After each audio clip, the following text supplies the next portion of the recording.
Okay, welcome everybody. I think we're going to be expecting a few more people to be joining and trickling in, but let's start. That deathly silence is too much for me. I think maybe we need some classical music next time we have that little break. But welcome everyone to today's PeaceCon session titled "Divorce from Peace: Human Rights and Democracy: The Future and Impact of the U.S. Counterterrorism Mission." For those that don't know me, I'm Jordan Street, a senior policy and advocacy advisor at SafeWorld, based here in Washington, DC, where hopefully next year we can all be doing this in person, but online until then. Despite this being day three of the conference, we're hoping to bring some energy and to kind of give you something to go away thinking about.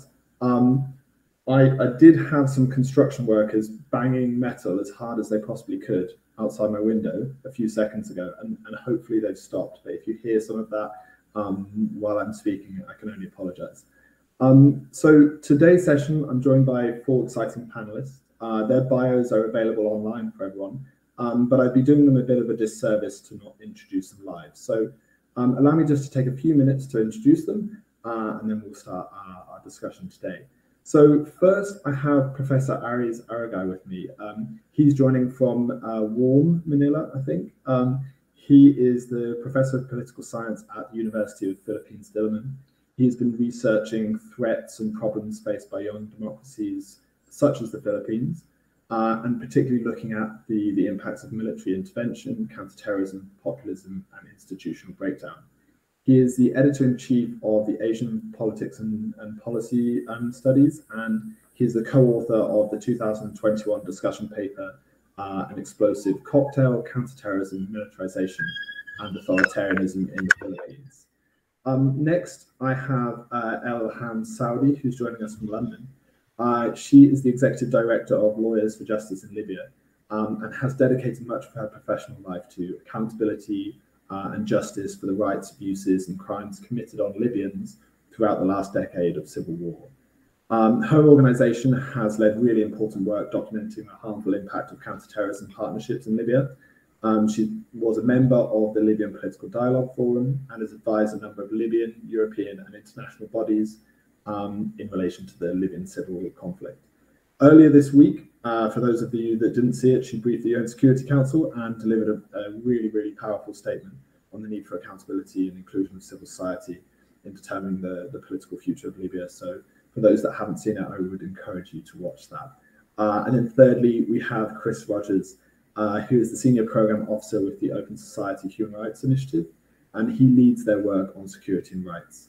Prior to joining the Human Rights Initiative, Chris was with Open Society's Middle East, North Africa and Southwest Asia program, where he conducted advocacy, research and grant making with the Open Society partners in the region. He has published many reports on counterterrorism operations and policy, on the use of armed drones, unlawful detention and torture, insurgent abuse and protection of civilians, and was previously a researcher for the Center for Civilians in Conflict based in Afghanistan and Pakistan. Now, following a discussion between Aries, Elham, and Chris, we'll hear from our respondent for today's session, the Special Rapporteur on the Promotion and Protection of Human Rights while Countering Terrorism, Professor Fionnuala Nia Aylin. Fionnuala is one of the world's leading experts on human rights impact of counterterrorism and has served as Special Rapporteur since 2017. She's been a thought leader and a leading convener in this space. She is a University Regents Professor at the University of Minnesota, the holder of the Robina Chair in Law, Public Policy and Society, and the Faculty Director at the Human Rights Center at the University of Minnesota Law School. She's concurrently a Professor of Law at Queen's University of Belfast, and she's published widely on the intersection of human rights and humanitarian norms, emergency powers, conflict-based regulation, transitional justice, and sex-based violence in times of war. So we're really hoping to have a great discussion here. The first portion of the panel will be approximately 30 to 40 minutes, and then we'll move to an open discussion and hope that everyone here today can participate, ask questions, share with the panelists some thoughts and some comments. But before we start session, I just want to share a little bit why SafeWorld, IID, and OSF have put this session together.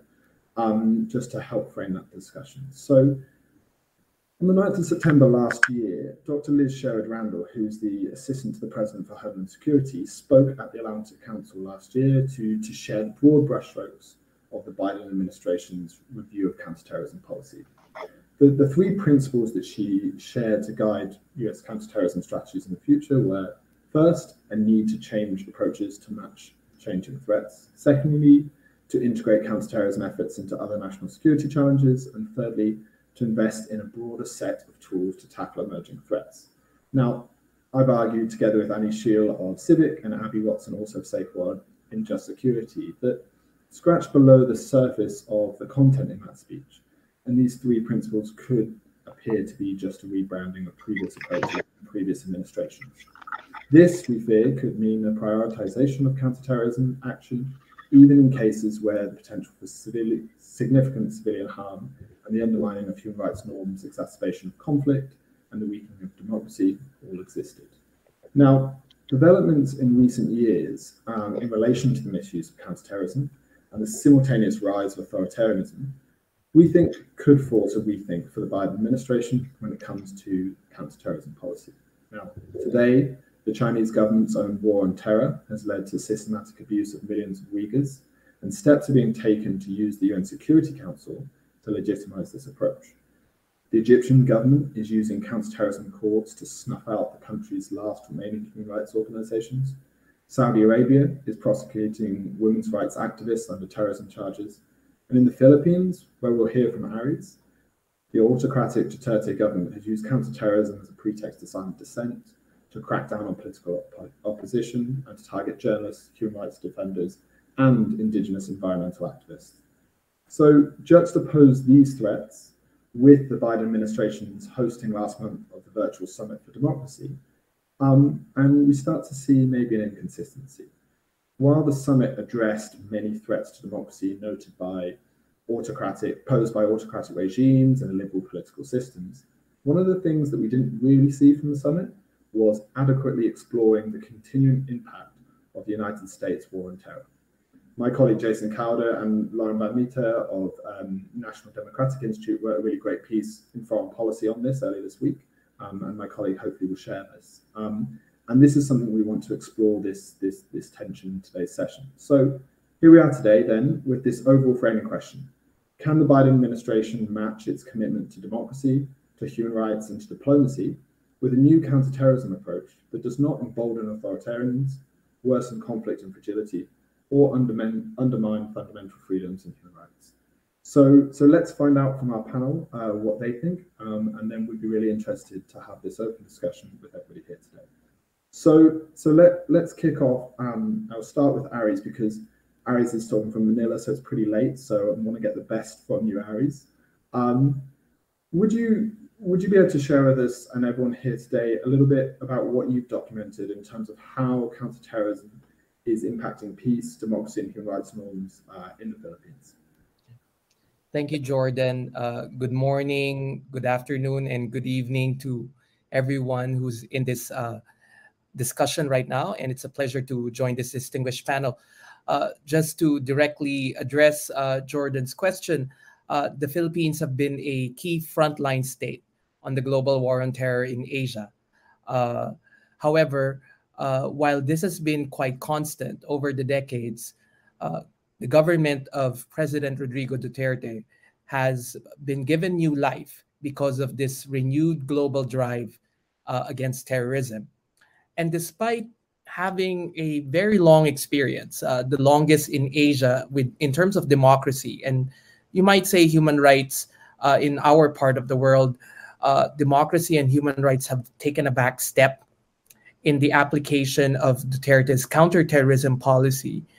And this is quite easy because there's a lot of ground that he could work on.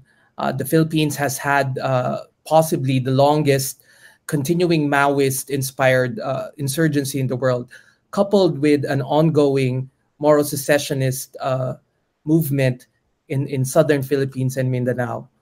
And despite poor governance over the decades, lingering conflicts have been given new vigor because of Duterte's counterterrorism and security policies.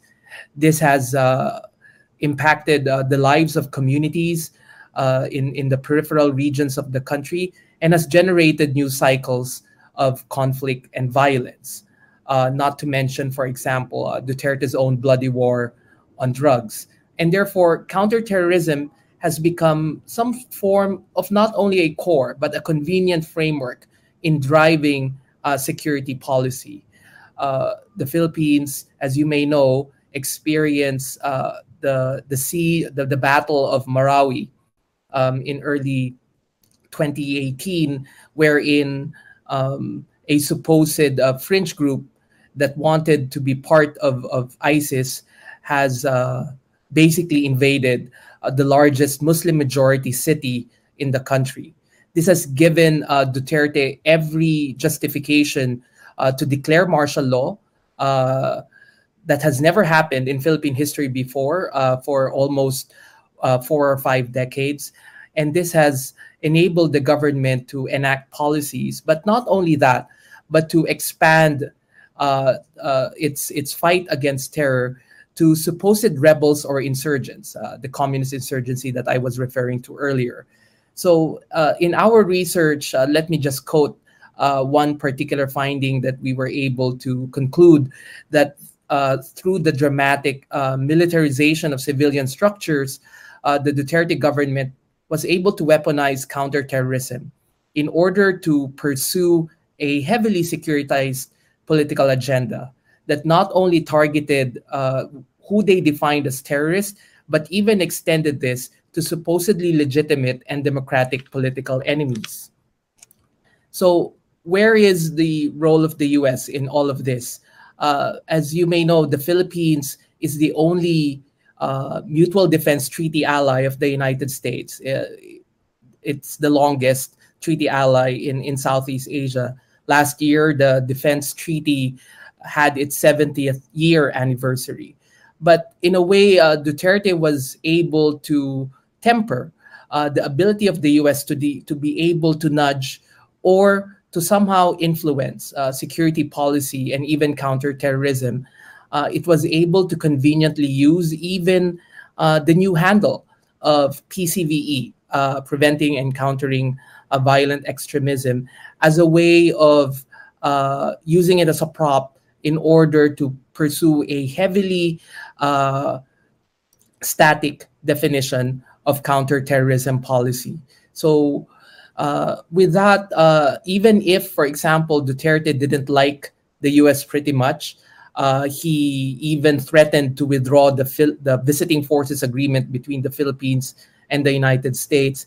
Unfortunately, under Trump, and we haven't seen it in the Biden administration, we have yet to see somehow an engagement on how to better frame counterterrorism policy and security and defense policy at large within the framework of human rights, peace building, and democracy. Finally, the implementation of a new anti-terror law that gave the executive too much power in being able to designate terrorists, as well as curtail civil liberties of possible terrorists, is another pillar of this further militarization of counterterrorism policy, as well as side by side being juxtaposed with the continued erosion of Philippine democracy under Rodrigo Duterte. I think I'll stop there, and I look forward to the discussion and engagement with the other panelists. Fantastic, Aris. Thank you so much. So, I mean, I think we'll come back to you. I want to ask you a little bit on what can be done, but I think, would be great to just hear from others then kind of how this trend that we've seen in the Philippines in a context that's not necessarily an active civil conflict, although there are kind of domestic insurgencies and issues faced around violent groups, and look then at Libya, which is quite a different context and very different set of issues that have to be dealt with. Elham, I want to then turn over to you to kind of share a little bit of your work. So one thing maybe, just to flag to everyone here is that Lawyers for Justice in Libya are releasing a big report next week on these issues. So it's perfect timing for Elham to kind of be sharing some of these thoughts. But if you could kind of maybe share how counterterrorism cooperation and priorities in Libya have impacted the civil conflict, I think that would be really interesting. Thank you. Thanks, Jordan. It's great to be here with everyone else. I'm really looking forward to hearing everyone and to being asked lots of questions. It's always nice to know that there are other people on the other side of these virtual discussions. So the report you mentioned, yeah, it comes out soon. It's called Enshrining Impunity. It looks at the international engagement in Libya over the last 10 years more widely, and how really that international engagement has served to enshrine the culture of impunity in Libya. And we look definitely within that at the role of the US and its counterterrorism priority in dealing with Libya, and really it's shaped its engagement. If we want to look at US engagement, though, it's helpful to split it into different eras. So we had the initial NATO involvement in 2011. Then with the assassination of Ambassador Stevens in 2012, it very much shifted to a no ownership policy, which is the sort of detaching from the aftermath of the Libyan conflict, but for their continued involvement in counterterrorism, and that was very much also triggered by what happened in Benghazi in 2012. It's been really clear that there's been lots of sort of unhelpful outcomes as a result of this engagement, because it's in its desperation to find a partner on the ground, the US sort of had a very negative impact on some of the key actors in the conflict. So I think I'll just give three ways in which I think the US engagement has affected the conflict in Libya. One is the most obvious one, which is the direct impact of the involvement and the civilian casualties and extrajudicial killings that came out of that policy. It was an AFRICOM operation called Odyssey Lightning, which was done in partnership with the Government of National Accord, which is the internationally recognized government at the time, which apparently just between August and December 2016, more than 495 airstrikes killing 800 to 900 IS fighters took place. But there was also civilian casualties. Air wars reported at least 50 civilians being killed in those air raids. We've also had similar allegations against AFRICOM in terms of their attacks in November 2018 in the south of Libya. And so that is the first sort of bulk of the impact, which is the very direct civilian casualties. The second is the legitimization or the working with some of the armed groups in Libya, regardless of their human rights record. So again, as part of Odyssey Lightning, that was conducted with the GNA. The GNA doesn't have really its own army. It works with some militias and armed groups, that cooperation for the sake of the counterterrorism policy has empowered a lot of these militias beyond their original role. And it's a model that AFRICOM has dubbed as a special operations forces working with indigenous proxies. But these indigenous proxies are obviously militias that are now continuing to fight. And also this model supported the work with militias who have a very long record of gross human rights violations and abuses and war crimes. And the International Commission of Inquiry in Libya in 2012 reflected on quite a few of these. And so this gave a new role to militias, which effectively gave them even more autonomy because they were directly dealing with this US policy.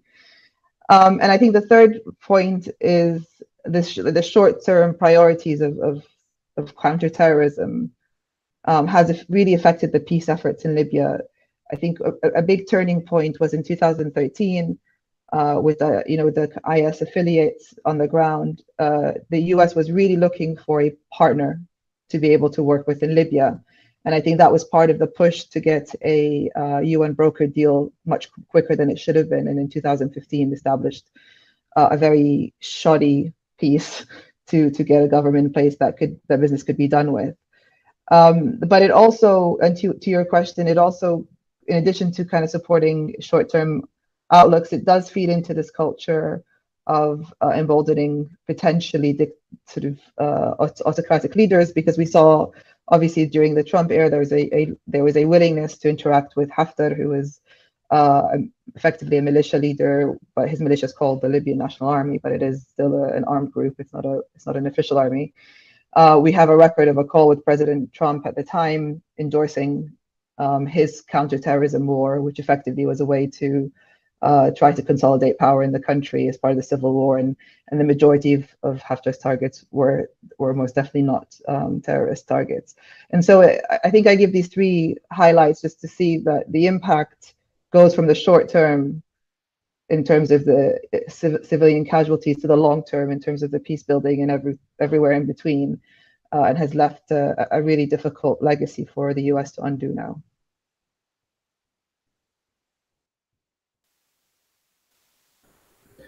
Great, thanks so much, Elham. And you know, I think between those two examples, we see then the impact of counterterrorism policy in terms of undermining democracy, enabling overboard attacks on opposition, through to the direct civilian casualties, the impunity for human rights abuses, and then this undermining multilateral or kind of bilateral peace efforts. And I think that these five dynamics are seen throughout different contexts, and the way you've illustrated them has been incredibly enlightening. So now over to Chris to pick up on both of these examples. So, I mean, Chris, your work is much more focused on US policy and kind of transnational policy and multilateral spaces. So, you know, based on these examples, what do we know about where else this is happening? What can be done, and kind of, you know, how does this fit with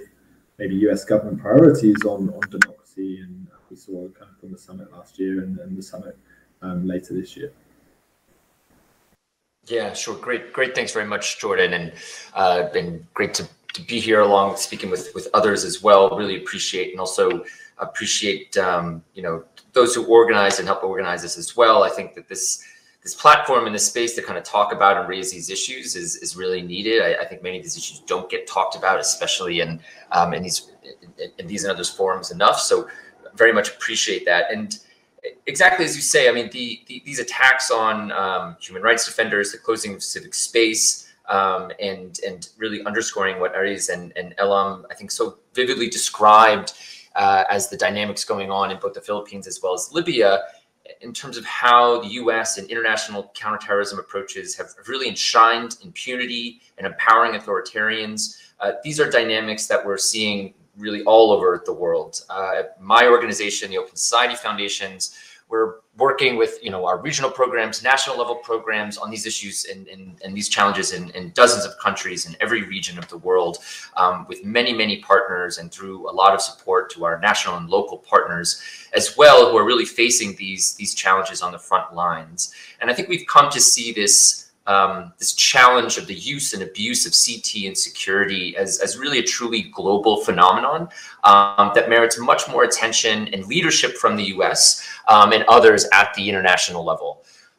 So, you know, and Jordan, you, I think at the top in your introduction alluded to some of these places in which we're seeing this as well. I know we've worked a lot in Nigeria, where the Nigerian government has used counterterrorism laws to go after and arrest and cut off funding for SARS protesters. I think, as you alluded to as well, in Saudi Arabia, we've seen how counterterrorism courts are being used to arrest and jail women's rights activists. And in Israel, just a couple months ago, the government designated 6 very prominent Palestinian civil society organizations as terrorist affiliates, specifically to block their access to international funding, and really an attempt to strangle off the support to some of the last remaining Palestinian groups there.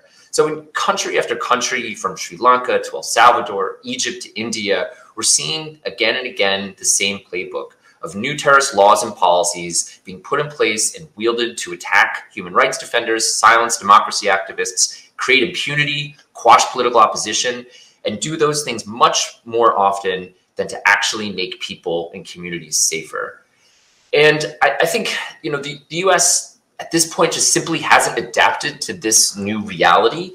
or for that matter, come to grips with the fact that its own CT and security assistance policies have really contributed greatly to this kind of securitization and authoritarian feedback loop that we're seeing now in so many countries. I think what's more, while the Biden administration has put countering authoritarianism at the heart of its foreign policy, it's so far failed, or maybe thus far missed the opportunity to reorient its CT policy to advance that very goal.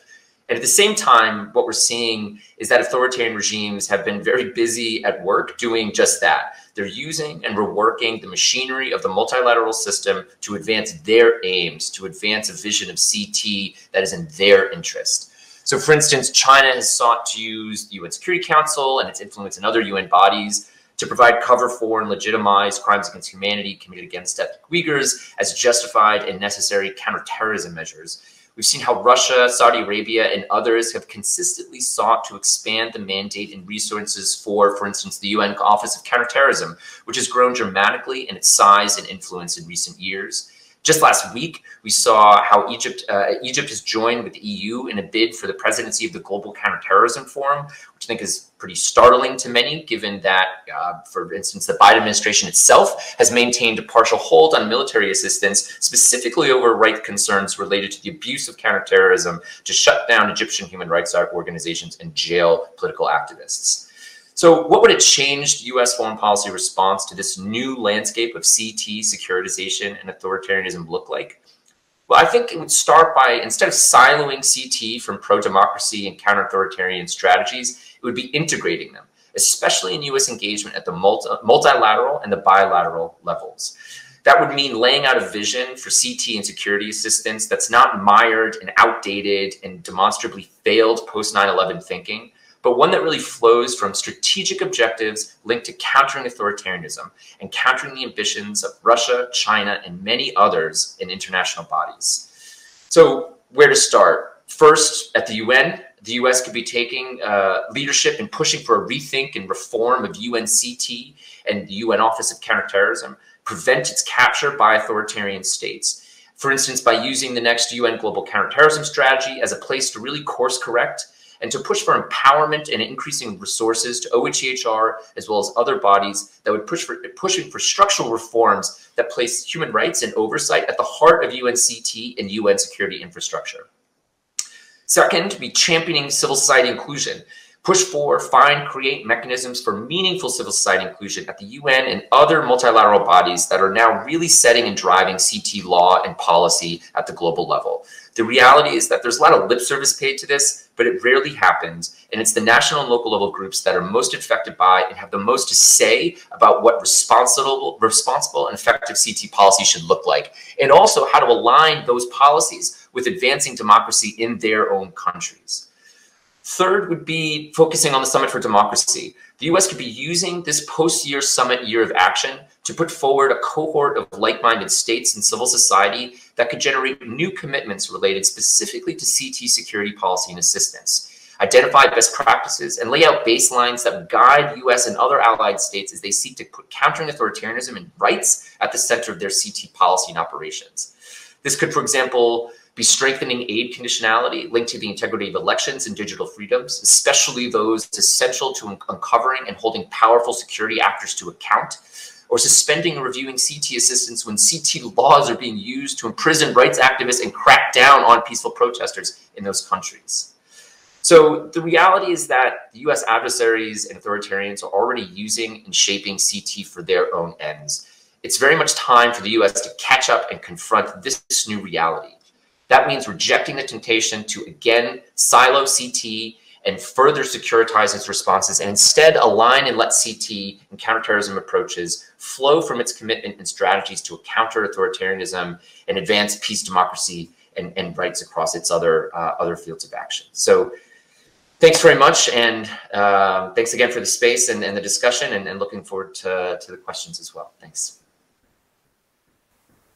Thanks, Chris. There's so much to pick up on there, but I'm not going to do it right now because I want to hand over to Famila first, and then we're going to go back to Aries and Elham, and Chris will go back to you shortly after, before opening up the floor, because I think there's lots to discuss from that. But Famila first, as a respondent on today's session, it would be fantastic to hear from your position with your mandate. What do the observations you've heard today, how does that fit with what you've seen, with what the mandate's documented, and where does the United States fit into this equation of kind of these global trends?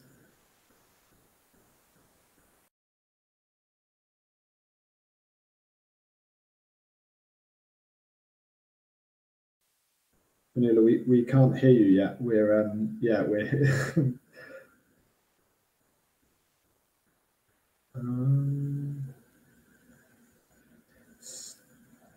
still not. We're just imagining what you're saying.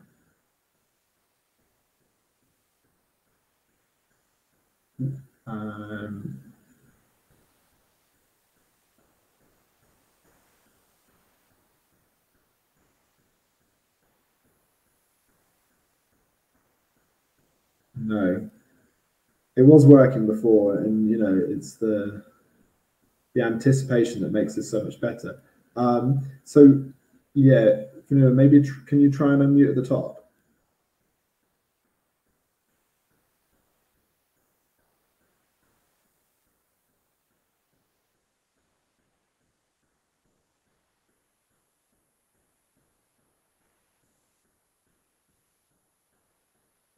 It wouldn't be an online meeting without a little bit of a technical difficulty. So, we're trying to stay true to course. I think Fanula's going to jump out and come back in. Morning, everyone. Is that better? Perfect. There we go.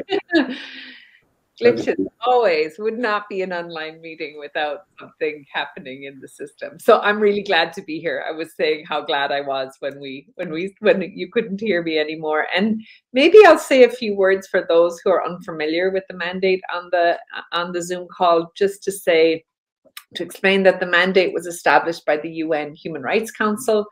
And the goal and the function of the mandate is to gather information on violations of human rights that occur in the context of countering terrorism. I give advice to the General Assembly and the Human Rights Council on emerging challenges in the arena of counterterrorism and human rights, and really try to provide technical assistance and advice to states around the world on how best to advance the pursuit of the rule of law, human rights, good governance in the context of countering terrorism.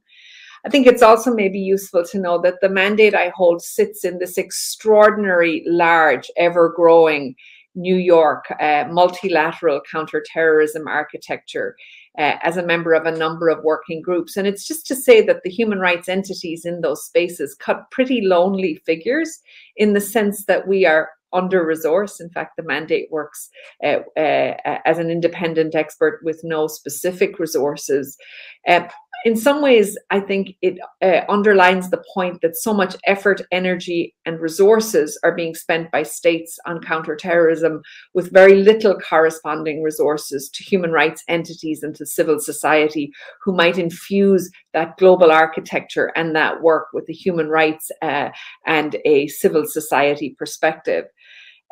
What I will say, and I say this, of course, we haven't been on the road for 2 years, although the mandate's back on the road. I was in Central Asia just before the new year. And I think what I can attest to firsthand, as we've heard from the Philippines and from Libya, that we see a rise, like a global entrenchment of counterterrorism measures, practice, norms, and institutions. And most importantly, to echo what everyone I think on the call is saying, is that the abuse of those measures has an extraordinarily high overlap with authoritarian states. That's shrinking democracy, shrinking openness in governance, and pure hardwired authoritarianism is in fact hard at work using counterterrorism to do its work and to advance its goals. And we see that particularly in the targeting of human rights advocates, democracy advocates, dissenters, human rights defenders, humanitarians, women's human rights defenders, as we heard at the open debate at the Security Council last week on the targeting and reprisals against women HRDs, labeling all of these as terrorists. I would bring to mind this week's naming of Navalny, what happened in Kazakhstan in the last 2 weeks when protesters came out on the streets to talk about fuel prices. They were labeled as bandits and terrorists. Because this label, this use of this language of counterterrorism is by way of tapping into that extraordinary permissive environment that has emerged for counterterrorism in the last 20 years, where the invocation of those words gives as if an immunity charm to states to do what they will against those who simply disagree with them. And I would underscore that one of the observations I would make, I think this is really true of the Philippines in particular. We've been watching the Philippines very closely through the new legislation and engaged in, for example, litigation at the Supreme Court, is that the COVID-19 pandemic is hardwiring these trends. It's in fact exacerbating and enabling states to lean into and use their security spaces, their security actors, and their security norms to address a global health pandemic. And the mandate's been tracking that closely in relation to the use and misuse of counterterrorism legislation, emergency legislation, and security legislation through this pandemic. And I think what we see is this kind of impact on a broad range of rights, from the right to life, with the literal targeting and killing of hundreds of HRDs in the framework of counterterrorism. We see it in detention, we see it in freedom of expression, freedom of religious belief. All of these rights are under enormous threat by the use of these kinds of powers. And I think what we see is this sort of, I want to call it like unholy alliance or vicious circle between the impact on those rights and the conditions conducive that the absence of the rule of law, the absence of good governance, the misuse of counterterrorism creates in creating the conditions conducive for terrorism and extremism. And in fact, they do the very opposite of what we want, which is the creation of security and rights-bearing society. So what can we do? I mean, maybe just to say the implicit premise of this panel is that the United States can play a positive and instrumental role in stemming the tide of counterterrorism abuse and democracy backsliding. And I think that's true. But I think there are two key things that have to happen for that to be true. The first is that the US has to set a positive example at home in how it engages in CT and extremism responses. And secondly, it has to be the champion, the out there in front globally of championing human rights and the rule of law in multilateral fora precisely in these terrorism spaces. It's really easy to champion human rights in Geneva, but instead what we need to see is that kind of championing happening in New York, happening in the Global Counterterrorism Forum, happening in the Financial Action Task Force Forum. These are the security fora that matter, because when you do double speak, when you speak human rights in Geneva, but security without human rights everywhere else, everybody understands exactly what you're up to. They understand the double speak and they act accordingly. So looking forward, the US has to, in some sense, turn over a new leaf. What we've seen is that decades of rule of law and human rights deficits in US foreign policy in counterterrorism, as exemplified in Libya, has to be remedied, has to be acknowledged. And we need to see a change. And that new leaf requires explicit recognition of the vast and detrimental consequences of decades of US-led securitization and counterterrorism. If we don't have that, it's business as usual. And other states, other authoritarian states in particular, understand precisely what that green light looks like without that kind of acknowledgement and change. That includes reflecting on 20 years of the war on terror and the continued existence of Guantanamo Bay, Cuba's detention facility, as a kind of a beacon for all that is wrong with counterterrorism policy in the past 20 years. So looking forward, what I hope we'll see is that the US is vigilant in accounting for the direct linkages between what the US does at home and the message it sends abroad. And here, I think the US national strategy for countering domestic terrorism is critical. How that is implemented in a human rights, non-discriminatory, open and transparent way. And I think what we need is the kind of engagement with that language at home so it's heard abroad. So let me stop there, Jordan. I know there's more to say, and look forward to hearing other remarks. Thank you so much. It just, so insightful as usual, and so much more to say. And I'm looking forward to coming back to you to kind of reflect on maybe some of the questions that have been put in the chat. But before we do that, I just want to kind of come back to our first few speakers, just to, in as quickly as you can, maybe just a couple of minutes, leave us with a couple of solutions, some ideas on what to do. And maybe, Aris, if I can start with you, because I mean, and I want to maybe just take on something that Fionnuala said there, where Fionnuala said that, underpinning the assumption that it is that the US can have a positive role here, right? And, from your vantage point, there's going to be an election in Manila this year. I know that there's some kind of concerns over a couple of the candidates, and maybe kind of furthering some of what's happened over the past few years. What would you say then to a skeptic who would say the opposite of what Fionnuala maybe was sharing there, that the time has come and gone for the US government to possibly influence the Philippines on human rights and counterterrorism, we shouldn't really be considering this as a policy choice anymore? What would your response to that be, and what should we do about it? Right. The perception here in Manila is that the U.S. has been largely absent, particularly under the Trump administration. While it has somehow reassured its presence in Asia, it was really more lip service than actual presence. We know that Trump has skipped a lot of meetings of ASEAN and other multilateral bodies in the region. So I think for the skeptics, what I can say is that there's a lot of longing for a greater presence of the US in Asia, particularly in our part of the world, where Chinese influence has been not only blatant, but really very aggressive, particularly with the Philippines in its ongoing disputes in the South China Sea. The elections offer an opportunity. However, just like any election, there's a lot of degree of uncertainty. And unfortunately, although without finality yet, the leading candidate is tragically the son of former dictator Ferdinand Marcos.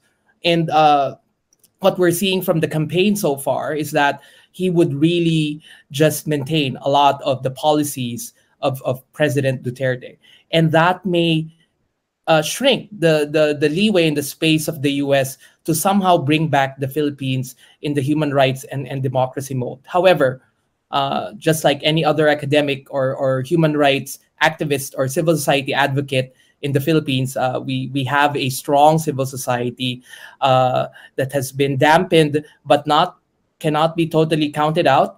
And so far, the world has recognized the importance also of media, with Maria Ressa receiving the Nobel Peace Laureate. So this means that there's this opportunity that is ready to be grabbed, but it has the domestic actors, the liberal and democratic agents in the Philippines would need some nudging, would need some inspiration perhaps from its longest ally and former colonizer, the United States.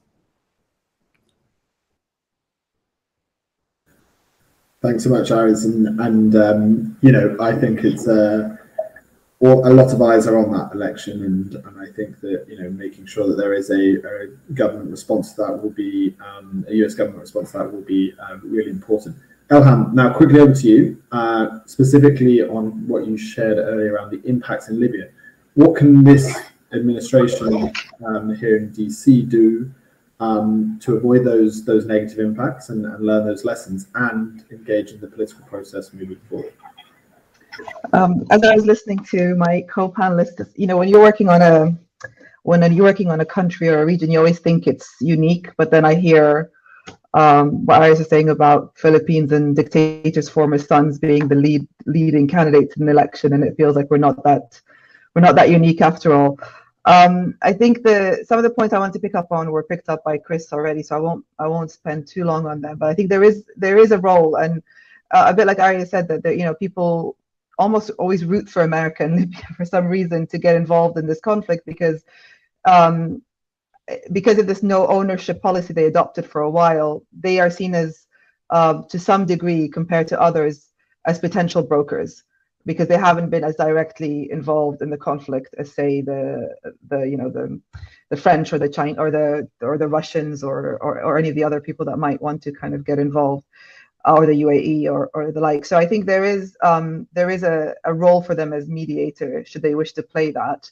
The problem is that, you know, their policy needs to shift from being kind of a war-based counterterrorism approach to a kind of more diplomacy-rooted one, and that's still difficult with AFRICOM's continued influence in Libya, in Libyan foreign policy, in Libya's policy in the US. I think there needs to be, you know, some human rights approaches adopted to the counterterrorism policy, including, the ceasing the cooperation with some of the militia groups, totally ending their unilateral program of lethal strikes, which is really problematic and has been quite heavily used in Libya, to do some independent and transparent evaluations of what's happened in Libya and actually have investigations. That there's not been much on that front. I would also say that, you know, the diplomatic leverage that the US has in Libya is still there, and there is the opportunity to affect the sort of the peace process. One thing I would highlight as a general problem in Libya, and I think that's, maybe I'll leave that as a point for us to think about, is that there is a genuine lack of multilateralism in the Libyan context. Although the whole conflict is sort of under the umbrella of a UN process, actually most of the decisions that are made on Libya are made on a bilateral basis or on a unilateral basis. And so we get resolutions, we get ideas coming, but then the French do what they want, the Russians do what they want, the Egyptians do what they want, the Emiratis do what they want, and the US do what they want. And so there is that disjunct is what's causing and creating a lot of vacuum for the conflict to grow. I want to emphasize the point that Chris made about the impact this has had on civil society. We have seen that numbers, you know, the amount of reprisals and the amount of, I've personally been accused of being a terrorist because of what I've done, and I've been, you know, there's been calls for my liquidation as a result of that. And so I think it is a very personal reprisal that people face, and women face more heavily in Libya at the moment, and I think it's something that needs to be taken seriously. The US also has tools that it doesn't use as often as it can to counter some of the issues that they have. So I'll just give two examples. You know, there's a lot can be done for us and to move the situation in Libya in a more positive direction through extraterritorial jurisdiction in the US. There have been 3 civil suits that have been started in the US against Haftar, but there is room to do more in that front, which I think is really exciting for us from an accountability perspective. And then finally, I think the US has been very stingy and selective in its application of sanctions in Libya that, again, can help perhaps with some of their targets without having to resort to some more military solutions. I guess I'll just say one point. There's this sort of paradox that keeps coming up in Libya, and I'm sure it comes up everywhere, is because this sort of targeting of ISIS fighters or the like is so niche in Libya because it's only in one area of the country, and then they end up partnering with really abusive militias to do that. It then actually creates a more fertile ground for ISIS to recruit, because it looks like they're being ostracized and, like, you know, they're being targeted for being such a small group. And if anything, what we've seen now is a potential ground there for people to resent that policy more and to be potential candidates. And so I think although they're trying to counter terrorism in a very sick, paradoxical way, they're actually helping to promote some of the ideology around it.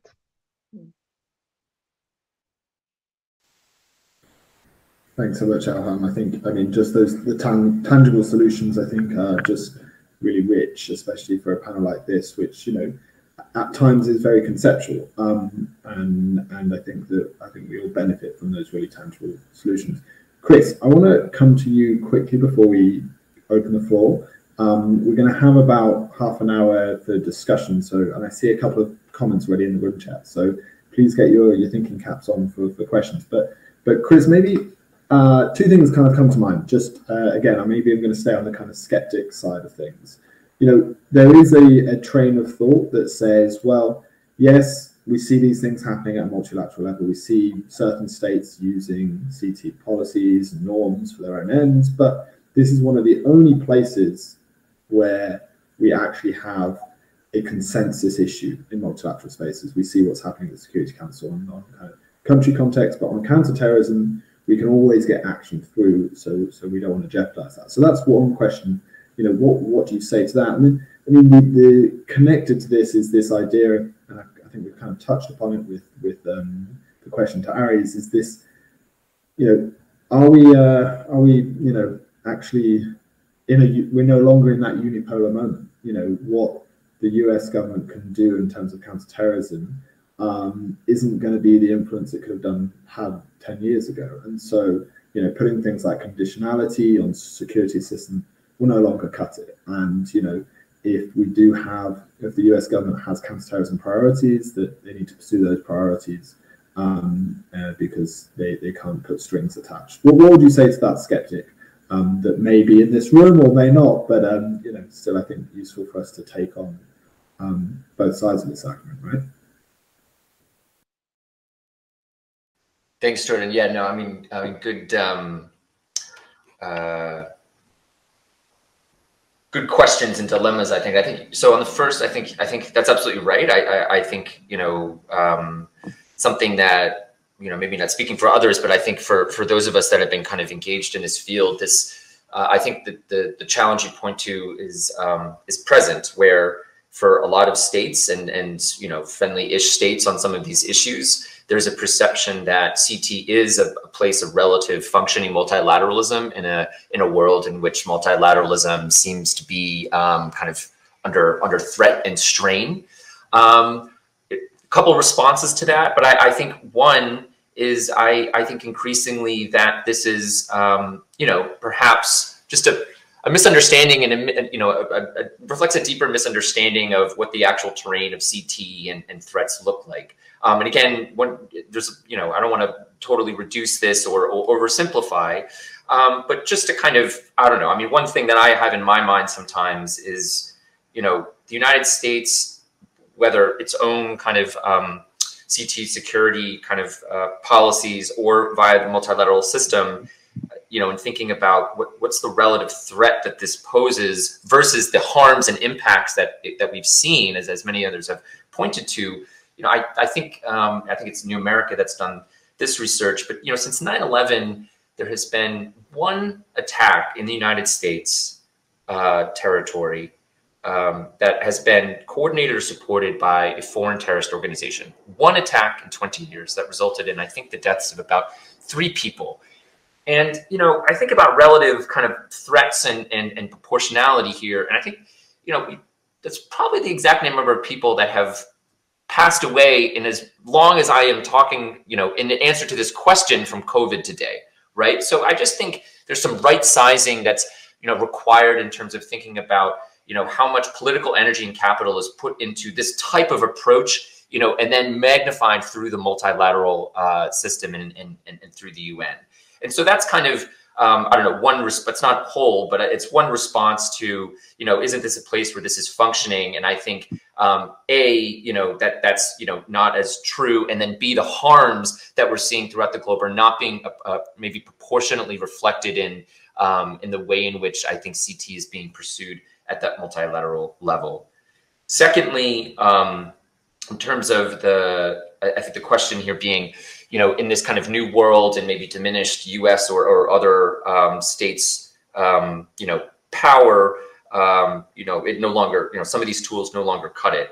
I think one has to take that reality very seriously, and states have to then look at, you know, where do they have influence? I guess I would kind of come back to, you know, some points that Aries and Elam raised in terms of kind of centering a little bit more of the agency and weight around what is it that domestic actors in these countries, those civil societies, those activists need, because they're the ones who are going to be the agents of change in their countries. It's not the US that's going to come in and fix elections in the Philippines, or push back against authoritarian tendencies over here, or create peace, right? That's through activism and civil society and rights groups and actors, political actors in those countries. And so I think asking the question from the US or other points of view, if you're trying to seek some change in those directions in those countries, what is the enabling environment that those groups need? What do they need in order to have more power, more voice, more leverage,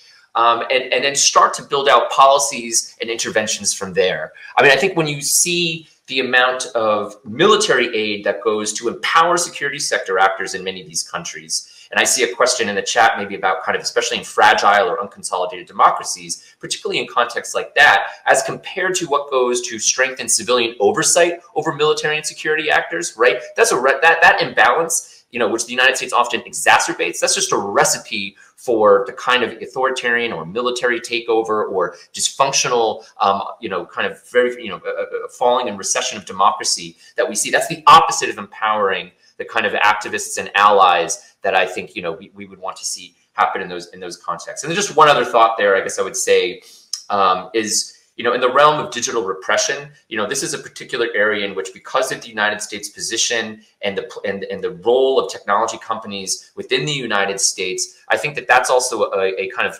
a place in which the United States could, despite some diminishment in the effectiveness of its tools and other fronts, that's a place where it has a lot of power potentially to deploy in a good way to try to pull back the way in which surveillance technologies are proliferating and being used to target activists throughout the world, to try to work with, public-private partnerships to set those rules of the road, to kind of control, put in place, export controls over some of these technologies, and a raft of other things. But I think that those are, those are some examples where I think, despite the diminishment, where the U.S. action, really could make a difference. And again, in hearing from, Arias and Elam and many others, I think, I feel like I often hear, activists and those on those front lines in those countries actually want more of that, right? Support us in that fight against, our opponents within these countries. And I think there's a lot to be, learned from them about how to do that well. Thank you so much, Chris. And I think especially important to bring out that technology point, which we haven't really covered today in the previous interventions. Now, the final, I'm going to just go back to Fionnuala for some final reflections. And then if you would like to take the floor to ask a comment, and I see some in the room chat already, just raise your hand, and it would be nice to hear from you all. I know it's a Friday and you might not have your face on, but if you want to get on video, please do. My final question to Fionnuala, and it's based on something you said in the beginning, or kind of in your first remarks, and it's around this kind of domestic angle. And I think that this is something that is coming more into our wider thinking of those working in this space. The impact of the US's approach on these issues domestically, as opposed to, and how it influences the international posture. What's the mandate's reflection on that and the kind of the importance of this connection? Can you hear me? You're starting? Yes, great. No, I think that's a really good place to ask a question. And I want to start maybe by saying, it's really hard to look back. The last 20 years have been really challenging. The politics of it are really complicated. And there's a kind of a moveon.com moment. We're done. We're out of Afghanistan. We don't really, really want to be looking at what happened in the last 20 years. And there's little appetite for it. But I really want to make the plea that, in fact, this need to learn the lessons of 2 decades of counterterrorism practice is absolutely essential to forge this new path forward.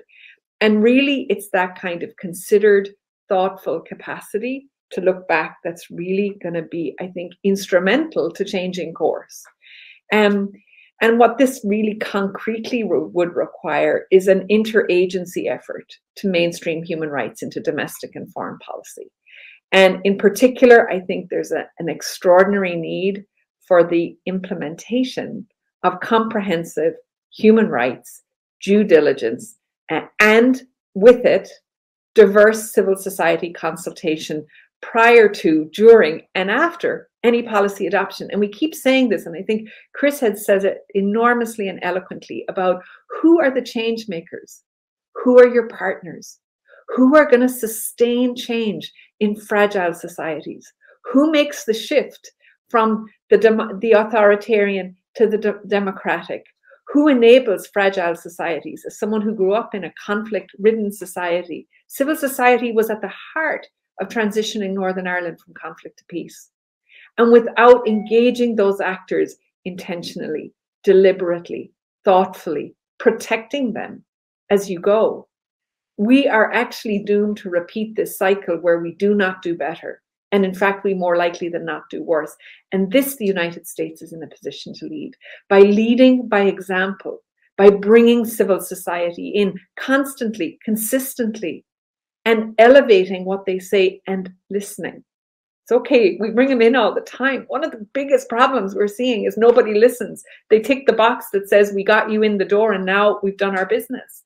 But actually it's in that iterative listening and the engagement and the willingness to go at the pace that civil society is at, not your pace. Because guess what? Your pace isn't working. It's actually not working. And I think the second piece, Jordan, which is about safeguarding human rights at home in the United States, is the first step to legitimizing what the US's voice on democracy and human rights means in multilateral fora. And I think here, this next year of action and the Democracy Summit is critical, mirroring what you're saying to others with what you're doing at home in this space. And I think that combined with the leadership role at the Security Council, and I do want to say that leadership role needs to be bolstered by more human rights and civil society experts in New York, in US government New York, advising, engaging at the same level, frankly, that we see Russian and Chinese diplomats engaging on the range of issues that matter to them in bulk, with lots of people on the ground. And of course, there's Geneva. We've just assumed, the US has just assumed its place on the Human Rights Council. And it really matters. The council is going to be tough for the next year. But civil society and human rights had to be not just the rhetoric of what the US is doing, but actually talking the talk of doing it. And the simplest and easiest way to do that is to consistently, persistently engage civil society. And in that way, what you're doing is you're forcefully messaging to your allies as well as authoritarian regimes that the misuse of counterterrorism measures to crack down on civil society and human rights actors not only violates human rights, but it's absolutely ineffective and you won't tolerate it. You just won't tolerate it. We cannot see and we cannot tolerate what we're seeing happening to civil society across the globe. When we do not address that, we actually cut out the basis we have for fundamental and positive change. So those are some thoughts as we go to Q&A. Thank you so much, Fionnuala. Okay, well, whoever puts a hand up first is going to have a pretty hard act there to follow. I know that there's many, I can see the participants, and I know that there's many people that are not afraid to speak. So I'm wondering why those hands are not up yet. But until those hands start popping up, I wonder if we want to take on, or anyone on the panel would like to take on a couple of the comments that came in that room chat. So maybe if there was anyone that would like to respond to Doug's comment around positing, well, you know, the Rwandan military from an authoritarian government has been effective at reducing attacks in Mozambique. The thoughts on that dynamic. I can't say I'm overly familiar with that, so I don't necessarily want to be the one that's speaking on that. And then Lauren's point around the impact maybe of the Global Fragility Act, you know, what could the US strategy be in kind of places like Burkina and in Mali, in fragile and unconsolidated democracies. Would anyone from the panel like to jump in on those things before we turn over to hands up?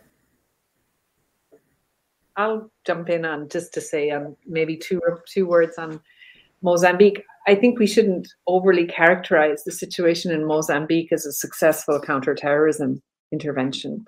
I think from the mandate's perspective and the information we're seeing on closing civic space in Mozambique and the cost of those counterterrorism actions, in fact, have been extremely high. And what they've done is the pattern that we've seen in other countries in the region, which is to bloat and empower the security sector at the expense of transparency, open governance, and civil society. So again, it's this sort of, where do we start? How do we measure success in this space is a really fundamental question. And that's not a short-term measurement, but I would say it's a long-term measurement on these broader structural and values that should be driving any counterterrorism response. I would also just underscore the importance, while the impact and some of the discussion in our remarks today have focused on authoritarian regimes, I do want to, and I want to affirm the work that Safer World, for example, has been doing in a number of fragile environments and post-conflict environments, where in fact the use of CT to manage conflict situations, post-conflict situations, is also, frankly, disastrous. The Sahel being the primary example of this deployment of counterterrorism as the tool of choice to deal with highly complex, highly fragile situation, often functioning to push out discussions about development, good governance, and structural reform, and doing precisely the opposite of what we need done, which is again bolstering the security sector at the expense of the other fundamental foundations that are needed to transition and stabilize those societies in effective ways. So I would just say, while we focused on authoritarianism, this issue is actually seeping across multiple contexts with many of the same negative patterns. Thanks. Thanks, Fadila. And not to put you all on the spot, but I know, you know, from Aries, from your work in Marawi, that, you know, at the time that was called a relatively successful counterterrorism intervention, in Elham, the same in Sirte, you know, that was held up as an example of successful intervention, and it was not until a few years later or months later that we started to see some of the negative primary and secondary impacts of that. Chris, I saw you unmute very quickly, so were you hoping to come in?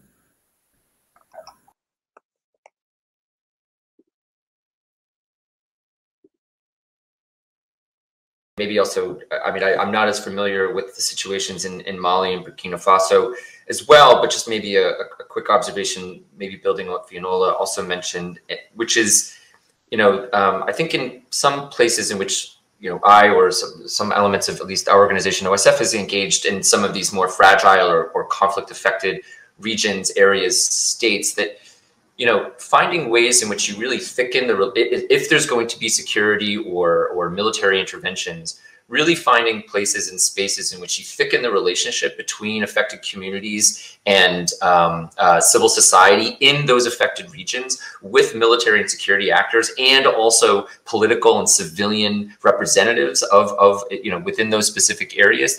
That piece of it is often ignored, under-resourced, sidelined, undermined, politicized. And so I just think, you know, more attention to how to do that well, kind of at a technical and policy level, but also how to put more political capital behind initiatives that are seeking to do that. And that's not something you can do overnight or in a week or in a month or in 6 months. It's a long-term endeavor. And so I really think, you know, spending, you know, time on how you do that well, and putting the requisite resources and capital behind it and the right partners in those places is really important. And so that's maybe not specific to the situation in Mozambique or Burkina Faso or Mali, but I do see some similarities across these areas where, you know, the militarized responses, you know, necessary, especially those backed by a large amount of international security assistance, really empowers certain actors and undermines the power of others. And so the ways in which that can be rebalanced, and also ways in which pathways can be found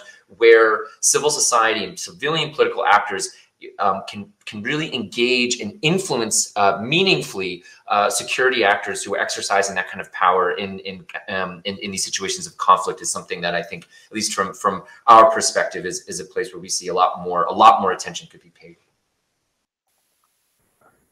Thanks so much, Chris. I think that's yeah, really sage points and very useful for us to kind of reflect on.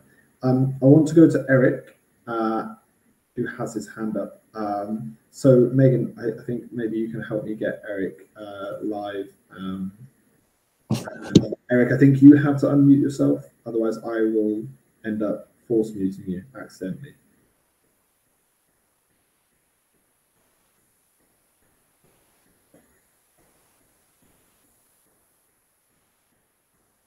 Yeah, we can't hear you, Eric, if you are. Oh, can you hear me?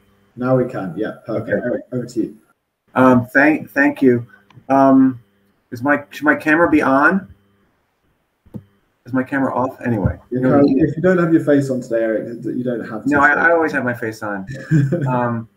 But first of all, thank you to Safer World and AFP and others for putting this session on. I think it's hugely important. And I think for me, as someone who's unfortunately been looking at these issues for far too long, I feel like it's Groundhog Day. And there's a growing community of practitioners and experts and researchers that will listen to this and nod their heads profusely and think that how could anyone possibly put forward evidence to contradict anything we're talking about? And I think I'm in that camp. And then the question becomes, why isn't the needle moving despite the evidence, despite 20 years of practice? And I think part of the challenge now is the bureaucratic and architectural and funding structures that have been created over the past 20 years that are far more difficult to adjust than a strategy, which requires a piece of paper and a drafter. And even if it comes out of the White House, for example, that strategy doesn't necessarily have to reflect broad interagency agreement. It could be just a White House document that for political reasons they want to get out. So the bigger question to me is, how do you actually operationalize this shift, particularly when the major player, the United States, wants to have nothing to do with being seen as prioritizing counterterrorism, even counterterrorism reform. So you'll see discrete, single issues come up, whether it's the civilian casualties or Guantanamo or Afghanistan. They'll come up one by one, but it's not clear that they're part of a larger rethink about the overall approach. Yes, Elizabeth Sherwood Randall did outline in very, very generic, broad terms sort of the principles going forward, but that's not a strategy. Didn't provide any guidance to any agency at all. And so where we're left is trying to figure out targets of opportunity to incentivize the United States to try to prioritize this issue, because if it doesn't prioritize this issue in terms of reform globally, then nothing's really going to change because of all the structures and all the funding and all the multilateral and otherwise that are in place. And so I think going forward, we have to figure out how we connect the dots between this community of actors, which all nod their heads in agreement, and those that are sort of reluctant to either invest the resources to shift the strategy, or who disagree with what we're saying. And that's particularly those on the security side of the spectrum. And regrettably, it's a bifurcated city in Washington. Security actors still don't really mingle with the peace building, democracy, quote unquote soft crowd. And I think despite all the lessons from the last 20 years. So the $64 million question is, how do we bridge that divide? And we're trying to do that in a small way through our Security Council initiative by looking at specifically at the role of the Security Council in all of this over the last 20 years and the extent to which it might be an engine for some change as quixotic as that may seem, given who's on the Security Council, but perhaps that's a small way to start, because if you just look at the evidence of what the Security Council is doing practically, it's a lot of waste and a lot of duplication and redundancy, which may inspire countries like China and Russia to want to sort of tone down the work of the council, which could have knock-on effects positively in terms of counterterrorism globally. So thanks again for the conversation and for continuing to elevate these important issues. Thanks, Eric. Lots of really interesting reflections there. And wondering if anybody on the panel would love to jump in at this point, just to kind of build on anything Eric's saying. I know there's a little bit more going on in the room chat as well, so if there's any threads and strands that you'd like to pick up, please do. And others in the room, so Elham, I'll go to you in a second, but others in the room, if you'd also like to join in and say something, please do raise your hand. Elham, the floor is yours. It was a brief reflection on the points just made, and also someone in the chat asked about why there isn't kind of cooperation between peace and human rights sort of organizations or workers, and I think a lot of what was stated in the last intervention is valid, but there's also an important issue here, is that the donors aren't the same. And so donors have a really big role to play in enabling this kind of cross-pollination to occur. You go to a donor and you want to talk about how the work you do is going to help stability in Libya, like, oh, well, then maybe you should be going to one of the democracy promotion donors. We're a human rights donor. And I think that, the impact that donors have on the ability of us to do our work is something that never really gets given enough consideration, because it does limit our ability to do so. And there will be sometimes restrictions on, saying that, well, if this is the kind of work you do, then this is what you should be focusing on. It's not good for you to spread yourself too thin. And the kind of crossover between democracy and peace building work and human rights doesn't naturally occur, because you kind of build your projects based on where your money is coming from. And the second part is then that kind of seeps into the mindset, right? I'm a human rights organization. Should I be commenting on the political process? What's my human rights angle? And we see that a lot in Libya. Like, we want to put out a statement, for example, about something that's occurring because, it is a big event, and we'll get resistance within our group of saying, yeah, but that's not technically a human rights issue. We don't want to look like we're talking about politics and peace and security. That's a different area, and all that stems from the idea that you define yourself, you write your mission statement to a large degree with donors in mind as well as with beneficiaries. And so I think there needs to be an education of donors, and I hope we have friends from OSF in the audience as well as on the panel who have contributed to this misunderstanding, at least in the context of Libya. Can I add something, Jordan?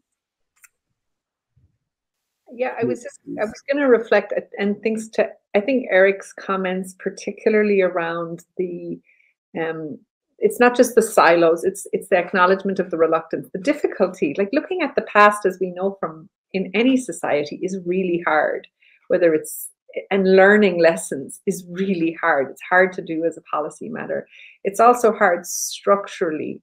And I think that point about we've talked about the growth of UNCT over 20 years, but I also think we have to pay close attention to the entrenchment of national counterterrorism architectures in the same period, often removed from and not integrated into the other work that's done across national. And I think that's one very clear signal to the current administration, is how do you break down that silo that exists, particularly within US government, around, do the human rights and democracy folks, how do they engage with the counterterrorism folks? How do they engage with the multilateral folks? That these things are not actually set up in silos. But let me make a point which I think is maybe a little bit more hopeful about what I'm seeing as special rapporteur around these silos. And one of the things that I think we're seeing, and I think it's evidenced by this panel, is that human rights organizations, humanitarian organizations, peace-building organizations, women's rights organizations are actually starting to work together across the globe. This is the thing that I think is the catalyst for change. We're all recognizing that our little silos aren't changing the spaces that we're in. And we're learning to work with each other. We're learning to have conversations across those spaces. And we're seeing it in multilateral fora. We're certainly seeing it in the counterterrorism space in New York, around the coalitions. There's a counterterrorism and human rights coalition led with 60 organizations from across the globe engaging with one another. We see it in the SPAN coalition. We see it in the FATF coalition. And coalition is a word to say people are acknowledging the need for solidarity with one another. As governments are banding together, so too, I think increasingly our civil society is banding together, partly because it has to. It's a survival technique, but it's also a recognition that only through breaking down those silos are we going to have the kind of transformative conversation that really looks at the kind of not only the conditions conducive to violence, but also the institutions and the work that they're doing in these spaces and how to do really some quite radical change. So that's my note of optimism is governments may be embedded, but I think civil society is increasingly, despite all the challenges of COVID and everything else, increasingly adapted, naming it as it is, and really not afraid to name it. And it's those people we have to be empowering.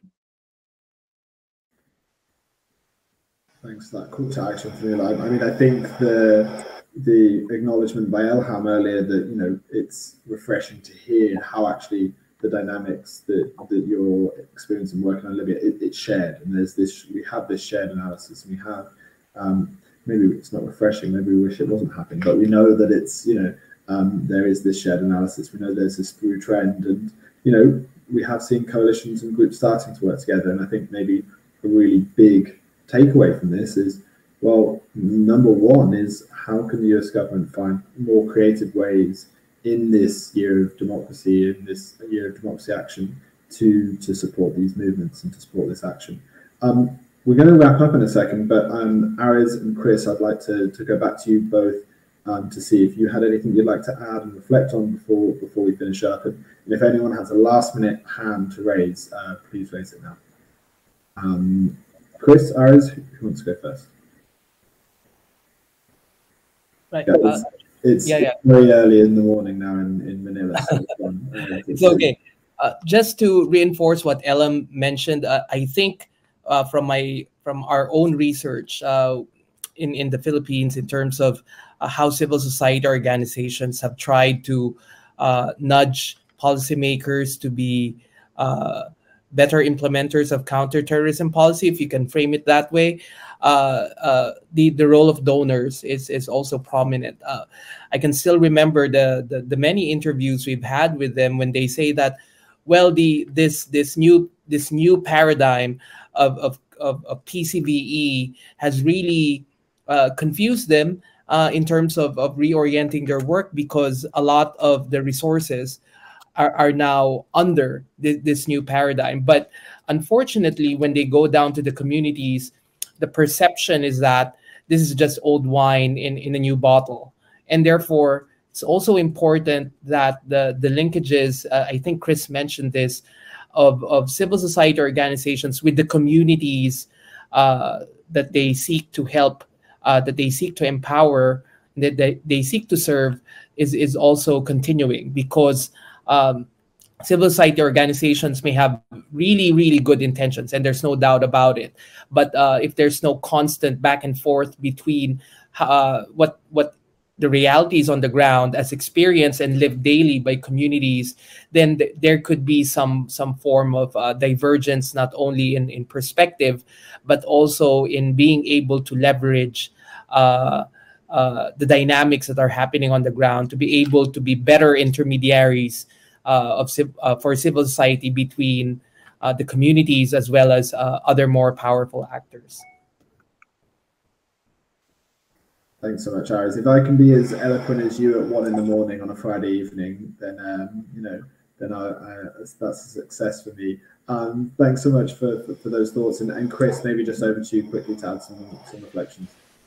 Sure. Yeah, and maybe I'll kind of connect and build off of, I think, Fionnuala's comments, as well as where we've seen actually civil society starting to bridge these divides and work more in concert with one another, and maybe to kind of come back, I think, to Eric's good big questions about why we haven't seen the needle move and what would it mean to do that as we look ahead. I mean, I think, as we've seen civil society start working, better across different issues, across different countries, and engage, at these different levels more forthrightly. I think one question then comes to my mind is, okay, what are the choices we make around which issues? What are the vectors of policy that we choose that we think are advantageous for moving the needle or pushing or pressing for a rethink and reform, right? Because it can't be across everything. It can't be everywhere all the time. And so I think there's real strategic decisions to be made across different civil society organizations, and also thinking, let's say if the target is the US, but it's not only there, where does that align with where would be most advantageous given what we know about US foreign policy priorities, thinking, strategies within the administration? And so that would be a direction I would really start to think in. And I think also, in my experience, or at least when you focus in on a particular issue or country or challenge or crisis, and people are working together around that, that also helps to sort of bridge divides. I've done a lot of work with colleagues around the crisis in Yemen, and that's a place, for instance, where you do have an intersection of concerns around counterterrorism, US operations and policy, a humanitarian crisis, the involvement of multiple regional actors in the conflict there, and many rights groups. And I just, that's just one area in which I think we can make choices about where we choose to focus that may be more advantageous for the particular, not just messaging, but policy changes we would like to see. And I think, again, as others have raised, the summit is a possible other vector that we might be able to choose to kind of press in that direction. So that's kind of, where I would see some of the questions to arise as we start to see civil society do a better job at coming together around these issues. Then how do we think together to strategize where and how we kind of deploy, that newfound energy and momentum, and just, and thinking also, for instance, I'm cognizant of the fact that, Aries, as you were speaking before, that we've got a general election in the Philippines upcoming, right? What would it look like for civil society to band together and focus there with groups in the Philippines who we know are going to be fighting a fight when it comes to that election and what they have in front of them? And so, what are some examples like there where we could focus our energies and start to find places in which we could find some advantage, whether that's in countries like the Philippines, but also with policymakers in the US? Thanks, Chris. Yeah, lots of really big questions there, but I think action-oriented suggestions as well. And look, I mean, I think we're at the end of this session. It's been so rich.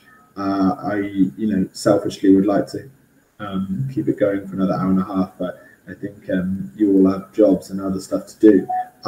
So just thank you so much. I mean, thank you to Lauren, to Doug, to Liz, to Jason, who have all contributed on the room chat. Thank you so much to Eric for asking such a great question and some really useful reflections. And then most of all, thanks to Aries, to Chris, to Elham, and to Fanula for such a great session.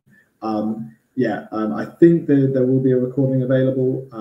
I think I will probably be going back to that recording and trying to steal all those amazing remarks and pass them off as my own. But it's been great, and thank you all for joining us, and have a wonderful rest of your Friday.